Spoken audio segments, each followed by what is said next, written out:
Tyrannosaurus rex, le plus lourd des prédateurs terrestres à avoir foulé la Terre. L'un des extrêmes ultimes de l'évolution, à la fois fascinant et troublant. Une créature qui enflamme l'imaginaire humain depuis plus d'un siècle. Ce n'est que ces dernières années que les technologies modernes ont commencé à révéler comment cet animal vivait réellement. Et ce que nous avons découvert, c'est que l'émerveillement suscité par le T-Rex dépasse de loin sa simple taille. Il appartenait à un groupe de géants appelés mégathéropodes, d'énormes dinosaures carnivores dotés de stratégies de chasse uniques. Mais le tyrannosaure possédait, sans aucun doute, la plus brutale de toutes. C'est de très loin le dinosaure le mieux connu et le plus minutieusement étudié. Il nous offre non seulement une fenêtre sur les autres dinosaures, mais aussi sur le passé le plus profond de notre planète. Dans ce documentaire, nous commencerons par examiner le T-Rex lui-même, ses caractéristiques, son anatomie et son apparence en vie, en le comparant aux autres mégathéropodes. Ensuite, nous explorerons son environnement, le monde dans lequel il évoluait, ses rivaux et ses proies. Enfin, nous découvrirons à quel point il était proche des oiseaux modernes, comment ses ancêtres ont évolué, comment il est monté en puissance et pourquoi il a fini par disparaître de la Terre. Voici l'ascension et la chute du roi des dinosaures.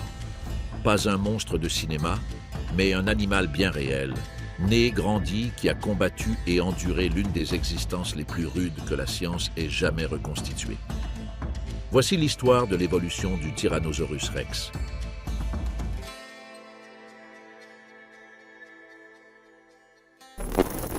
Dans l'extrême nord vit l'ours polaire, un prédateur qui peut approcher la tonne et dépasser 3 mètres de haut. C'est le plus grand chasseur terrestre vivant aujourd'hui, taillé pour survivre sur l'océan gelé. Les ours polaires sont semi-aquatiques. Ils passent une large part de leur vie sur la banquise et dans l'eau. Ils chassent les phoques et peuvent nager des jours durant, un mode de vie extrême pour un mammifère terrestre. La plupart des prédateurs plus grands que l'ours polaire sont liés à l'eau. Crocodiles géants, orques, cachalots. Dans l'eau, la taille est moins limitée. C'est pourquoi les animaux aquatiques peuvent devenir bien plus grands que les terrestres. Or, Tyrannosaurus rex n'était pas semi-aquatique. C'était un prédateur terrestre et d'une ampleur stupéfiante. Qu'un animal aussi massif ait pu prospérer sur la terre ferme est extraordinaire. Des créatures comme T-Rex sont des raretés évolutives. Au cours de l'histoire, les écosystèmes n'ont soutenu des prédateurs aussi extrêmes qu'à de très rares occasions, parmi lesquels Spinosaurus et Giganotosaurus. T-Rex était une anomalie biologique. Jamais auparavant, et très probablement jamais plus, un chasseur terrestre de cette envergure ne foulera la Terre. L'histoire de sa découverte commence au début des années 1900. Barnum Brown, du American Museum of Natural History, mit au jour 34 os fossilisés appartenant à un nouveau type de prédateur. En 1905, Henry Osborn lui donna un nom promis à la postérité. Tyrannosaurus rex, roi des lézards terribles. Au départ, on ne connaissait que quelques fossiles, mais à partir des années 1960, les découvertes se sont accélérées. Aujourd'hui, on a trouvé plus de 40 squelettes, certains presque complets. Le spécimen le plus célèbre, surnommé Sioux, est le T-Rex le plus complet jamais découvert. Presque tout l'animal figé dans la pierre. En plus d'un siècle, notre image de T-Rex a évolué. D'abord redressée, la queue traînant au sol, puis plus svelte et horizontale, et désormais envisagée comme un prédateur musclé, peut-être couvert de plumes. Une découverte clé fut celle des gastralia, des côtes abdominales supplémentaires qui soutenaient une musculature puissante et révélaient un tronc large, en forme de tonneau, bâti pour la force.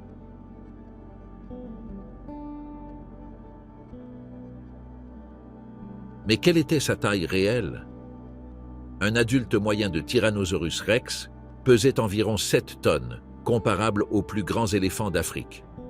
Le plus massif, surnommé Scotty, a peut-être frôlé les 9 tonnes. Il atteignait environ 4 mètres aux hanches et près de 12 mètres de long, son corps reposant sur 2 pattes gigantesques. Sa tête, énorme, large et lourde, était portée par un cou épais et musclé. À l'avant se trouvaient ses fameux bras minuscules à 2 doigts. Petit pour sa taille, mais bien plus puissants que ceux d'un humain. Ses membres postérieurs étaient épais et musclés, terminés par de larges pieds rembourrés.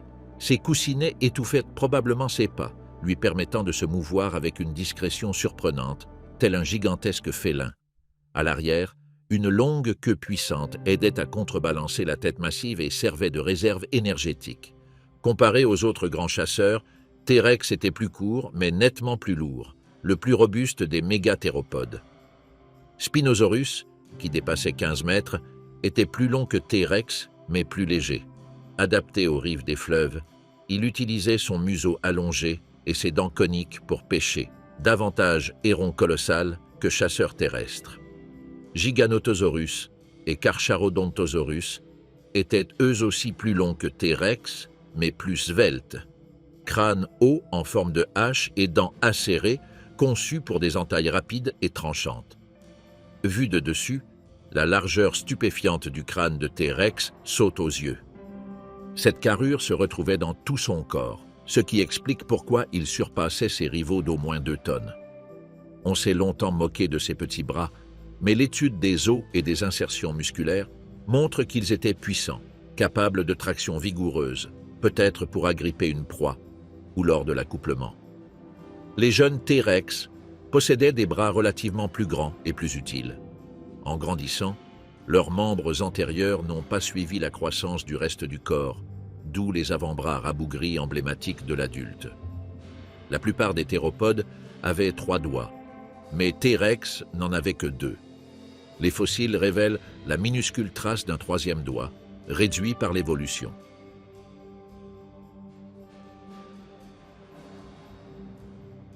Les crottes fossilisées, coprolites, prouvent que T-Rex mangeait de la viande et pouvait même digérer l'os. La plupart des restes proviennent de jeunes dinosaures. Ils s'attaquaient souvent aux individus faibles plutôt que d'affronter des proies adultes au plein de leur force. Faire face à un tricératops adulte était extrêmement dangereux. Chasser plus petit ou plus jeune était une stratégie plus sûre et plus avisée.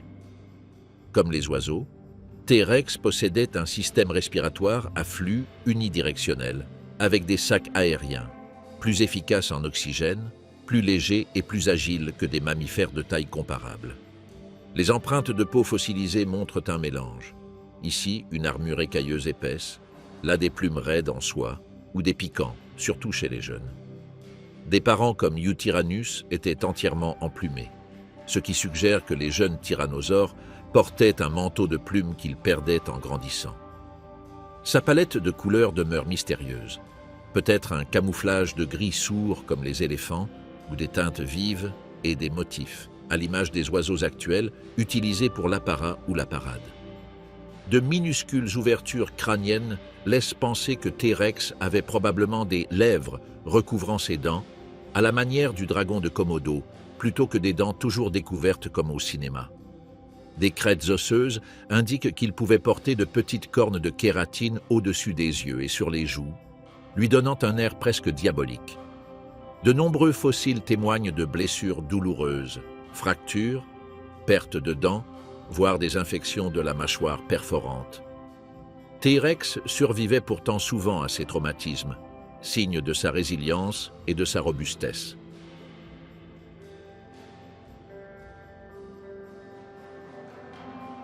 L'âge des dinosaures s'est étendu sur environ 180 millions d'années, répartis en 3 grandes périodes, le Trias, le Jurassique et le Crétacé.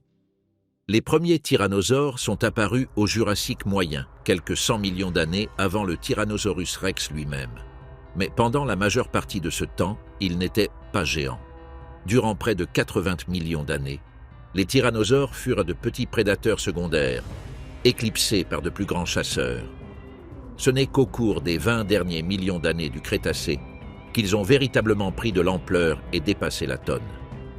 T-Rex n'a vécu qu'à la toute fin de l'ère des dinosaures, durant les 2 derniers millions d'années du Crétacé. Il était encore là quand l'astéroïde a frappé, faisant de lui l'un des ultimes représentants de sa lignée. Le monde du T-Rex différait profondément du nôtre. Au Crétacé supérieur, les continents étaient davantage morcelés, et le niveau des mers dépassait de plus de 100 mètres le niveau actuel. Il en résulta des mers intérieures peu profondes, dont la vaste voie maritime intérieure de l'Ouest qui scindait l'Amérique du Nord en deux. Cette mer la plus dangereuse de l'histoire regorgeait de grands reptiles marins comme les mosasaures et les plésiosaures. À l'apogée de T-Rex, cette voie maritime se retirait déjà, reconnectant la Laramidia occidentale à l'Appalachia orientale. Le climat était plus chaud, plus humide, et la végétation formait des forêts denses. Les plantes à fleurs explosaient en diversité lors d'un tournant évolutif appelé la révolution terrestre du Crétacé. Chaque continent, isolé, fonctionnait comme son propre laboratoire évolutif. En Asie et en Amérique du Nord, les tyrannosaures régnaient. En Amérique du Sud, en Afrique et en Europe, d'autres groupes de prédateurs dominaient. L'une des meilleures fenêtres sur la vie de T-Rex est la formation de Hell Creek, dans l'ouest des États-Unis d'aujourd'hui. À l'époque, c'était une plaine côtière marécageuse, parcourue de deltas se déversant dans une mer peu profonde. Les feux de forêt balayaient régulièrement les bois, ouvrant la voie à des plantes à croissance rapide et à des pâturages riches. Un écosystème capable de soutenir d'immenses populations d'herbivores. Parmi les plus communs figuraient l'hadrosaure à bec de canard Edmontosaurus, long de plus de 10 mètres, et les énormes cératopsiens Triceratops et Torosaurus. Ils n'étaient pas seulement grands, ils représentaient les plus grands de leur lignée jamais apparus. Le ciel n'était pas vide non plus. Des ptérosaures comme Quetzalcoatlus planaient au-dessus, grands comme des girafes, avec 10 mètres d'envergure. Ils jouaient peut-être le rôle de vautours du Crétacé, parcourant des kilomètres et repérant les carcasses, y compris celles laissées par les mises à mort de T-Rex. Mais la rivalité la plus légendaire fut celle opposant T-Rex à Triceratops. Les preuves fossiles indiquent qu'ils coexistaient en grand nombre, probablement engagés dans une course aux armements entre prédateurs et proies. Pendant des millions d'années, chacun a poussé l'autre à l'extrême. T-Rex a développé des mâchoires capables d'écraser l'os, tandis que Triceratops faisait croître des cornes plus grandes et une collerette plus épaisse. Chasser un Triceratops adulte restait toujours risqué. Un seul coup de corne pouvait tuer même un tyrannosaure pleinement développé. Cela explique pourquoi de nombreux fossiles de T-Rex suggèrent une préférence pour les juvéniles. De son côté, Triceratops pondait d'immenses quantités d'œufs, des douzaines par ponte, afin de compenser les jeunes perdus aux prédateurs. En fait, la plupart des hardes de Triceratops étaient composées de jeunes. Les adultes y étaient minoritaires, tant les petits étaient dévorés. Ce cycle de prédation et de reproduction transforma T-Rex et Triceratops en partenaires évolutifs, pris dans l'une des rivalités les plus féroces de la nature, jusqu'à la toute fin de l'ère des dinosaures.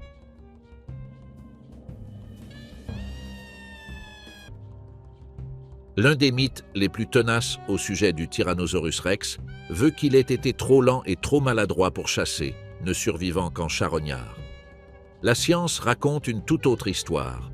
L'étude de son squelette montre qu'il pouvait courir à plus de 30 km/h.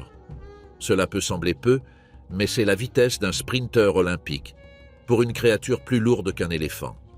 Ses pieds présentaient une particularité dite « condition arctométatarsienne », où l'os médian du métatarse est pincé entre les os latéraux.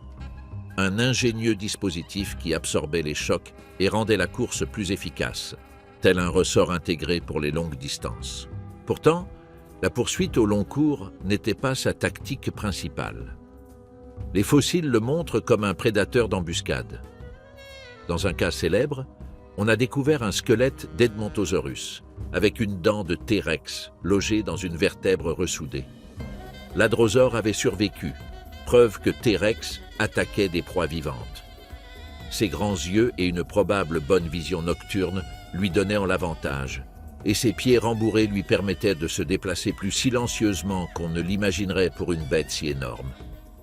À la manière d'un tigre, il misait sur la discrétion et la puissance, frappait soudain et tranchait la décision. Des os éclatés attestent d'un style d'alimentation brutal. Ses mâchoires ne se contentaient pas de couper, elles broyaient.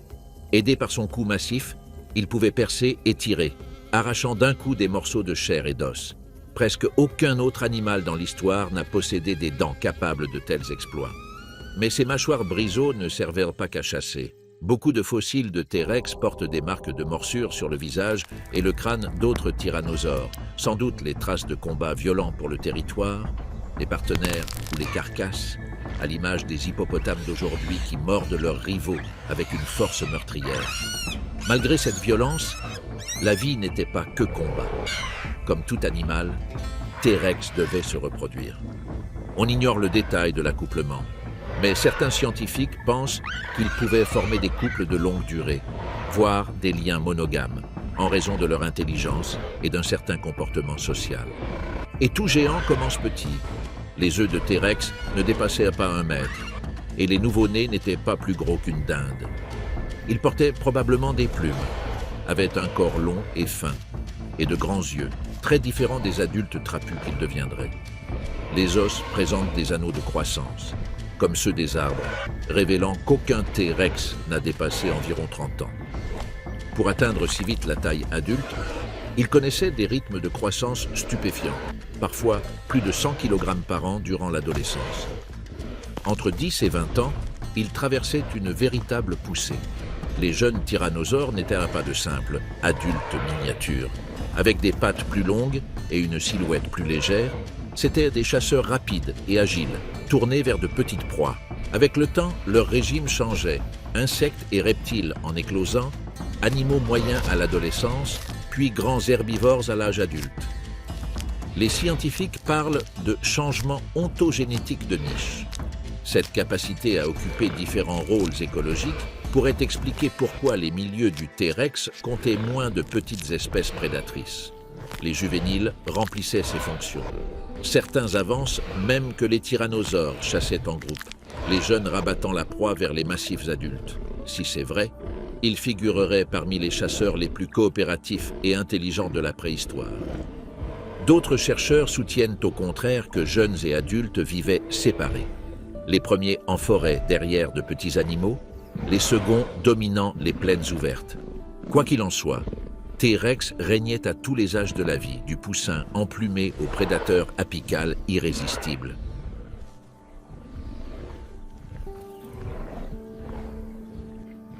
Pour comprendre comment Tyrannosaurus rex en est venu à dominer son monde, il faut remonter son arbre généalogique.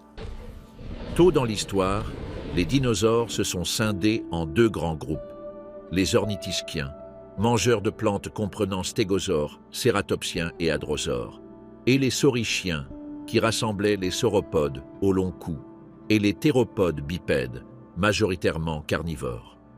Au sein des théropodes, les tyrannosaures appartenaient au groupe avancé des tétanoures, d'où sont issus aussi des prédateurs comme Spinosaurus et Giganotosaurus, ainsi que les coélurosauriens, plus proches des oiseaux. Étonnamment, cela signifie que Rex était en fait plus proche des oiseaux modernes que de Spinosaurus ou Giganotosaurus. Les premiers tyrannosaures étaient de petite taille. Quilescus, découvert en Sibérie en 2010, ne mesurait que 3 à 4 mètres et chassait de petits animaux, lézards, tortues, mammifères. Son crâne montrait déjà les traits typiques des tyrannosaures ultérieurs, os nasaux soudés, museau arrondi et petits cornets au-dessus des yeux. Une autre espèce précoce, Guanlong, vivait dans la Chine du Jurassique supérieur. Elle ne pesait qu'environ 70 kg, était rapide, agile et portait une crête sur la tête, probablement pour l'affichage. Ces fossiles suggèrent une origine asiatique des tyrannosaures, avant leur diffusion en Amérique du Nord, via les ponts terrestres qui reliaient la Sibérie à l'Alaska. Au Crétacé inférieur, les tyrannosaures grandissaient déjà. Sinotyrannus pesait presque 1 tonne, plus de 10 fois ses ancêtres jurassiques. Puis vint Eutyrannus conservé avec des plumes, confirmant que certains grands tyrannosaures étaient plumés. Ces premiers géants étaient déjà intelligents, avec un cerveau proportionnellement grand, preuve que des stratégies de chasse élaborées ont évolué bien avant que la simple taille ne les impose.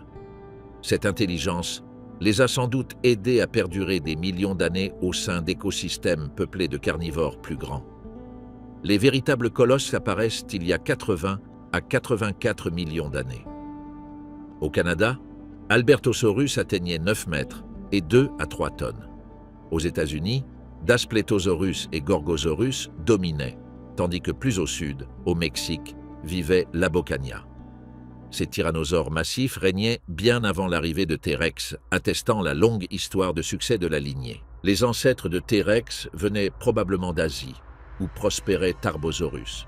Ils ont pu migrer en Amérique du Nord et supplanter des tyrannosaures plus petits, comme prédateurs dominants. Mais des découvertes telles que Tyrannosaurus macraensis, long de 12 mètres et antérieur à Rex de 5 à 7 millions d'années, laissent penser que les tyrannosaures géants ont aussi évolué indépendamment en Amérique du Nord. Une étude controversée de 2022 a proposé que des fossiles autrefois attribués à T-Rex représentent en réalité 3 espèces, Tyrannosaurus imperator, l'ancêtre, et ses 2 descendants, T-Rex, le roi, et T. regina, la reine. Bien que plausible biologiquement, la majorité des paléontologues restent sceptiques. Pour l'heure, T-Rex demeure l'unique espèce reconnue. Ce débat souligne toutefois la dynamique de l'histoire évolutive des tyrannosaures, migration, adaptation et ascension de l'un des prédateurs les plus redoutables de la planète.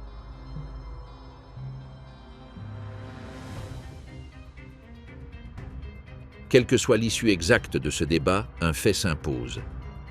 T-Rex fut l'un des prédateurs les plus puissants qui ait jamais existé. Son règne s'acheva brutalement il y a 66 millions d'années, quand un astéroïde s'écrasa sur la péninsule du Yucatan à plus de 40 000 km/h. La collision déclencha d'immenses séismes, vaporisa des mers peu profondes et projeta de la roche en fusion dans le ciel, qui retomba en pluie de feu. Des incendies mondiaux s'embrasèrent, les cendres et la fumée obscurcirent l'atmosphère et, pendant des décennies, la Terre demeura froide, sombre et toxique. Tout ce qui faisait la domination de T-Rex, sa taille gigantesque, son appétit, son besoin de proies abondantes, devint un handicap. À mesure que les écosystèmes s'effondraient et que les plantes mouraient, les herbivores disparurent, ne laissant plus de ressources aux grands prédateurs. Un jour, Rex trônait au sommet de son monde. Le lendemain, il n'était plus. Il est possible que certains œufs aient encore éclos après l'impact, de minuscules poussins plumeux face à une planète ensevelie sous la cendre. Ces derniers tyrannosaurus n'ont sans doute pas survécu, emportés par la faim, le froid ou des mammifères opportunistes. Le tout dernier Rex vivant fut peut-être un poussin luttant dans un monde hostile et sans soleil. Pourtant, T-Rex est loin d'être oublié. Par ses descendants ailés, il survit biologiquement. Les oiseaux d'aujourd'hui portent l'héritage de ces vieux prédateurs. Ces fossiles ont inspiré des générations, nous offrant une fenêtre sur l'évolution, le temps profond et la fragilité du vivant. Au-delà de la science, T-Rex prospère dans notre imaginaire. Des salles de musée aux blockbusters, il est devenu un symbole de puissance, de terreur et de fascination. Son image est à la fois étrangère et familière, un prédateur dont les os nous relient à un passé très lointain. En étudiant Rex, nous explorons non seulement une espèce, mais l'histoire d'une planète. Sa vie nous rappelle que même les plus grands souverains peuvent chuter soudainement et que la vie sur Terre est fugace et délicate. Ainsi, T-Rex transcende son extinction, laissant un héritage de curiosité, d'émerveillement et d'admiration qui continue de façonner notre compréhension de la nature.